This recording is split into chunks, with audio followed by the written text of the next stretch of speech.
Pope in Bahrain, bring waters of fraternity to desert of human coexistence.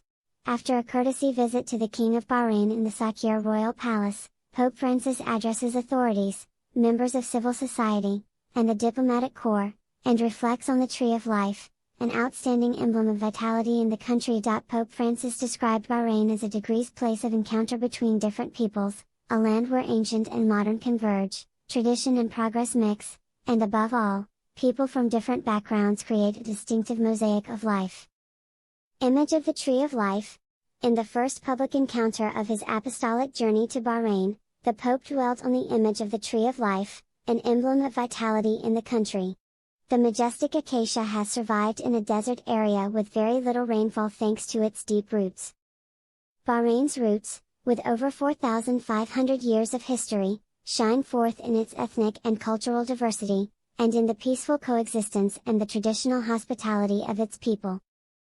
This diversity bear witness to the ability and necessity of living together in the world, which has grown into a degrees global village but in many ways still lacks the spirit of a village, which is expressed in hospitality, concern for others, and a sense of fraternity. Looking at the image of the Tree of Life, the Pope invited his listeners to bring the waters of fraternity to the parched deserts of human coexistence, and to work together towards that end. Forum for dialogue. I am here, in this land of the Tree of Life, he said, as a sower of peace, in order to experience these days of encounter and to take part in a forum of dialogue between East and West for the sake of peaceful coexistence. He thanked the organizers of the conferences promoted by the Kingdom of Bahrain, which stress in particular the themes of respect, tolerance, and religious freedom.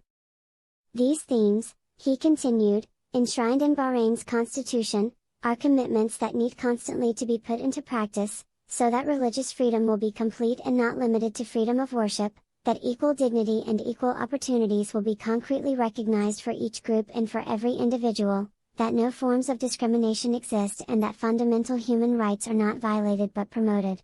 He particularly highlighted the right to life, even for criminals, whose lives should not be taken.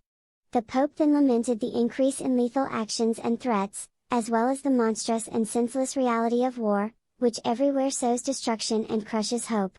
Every war, he said, brings in its wake the death of truth.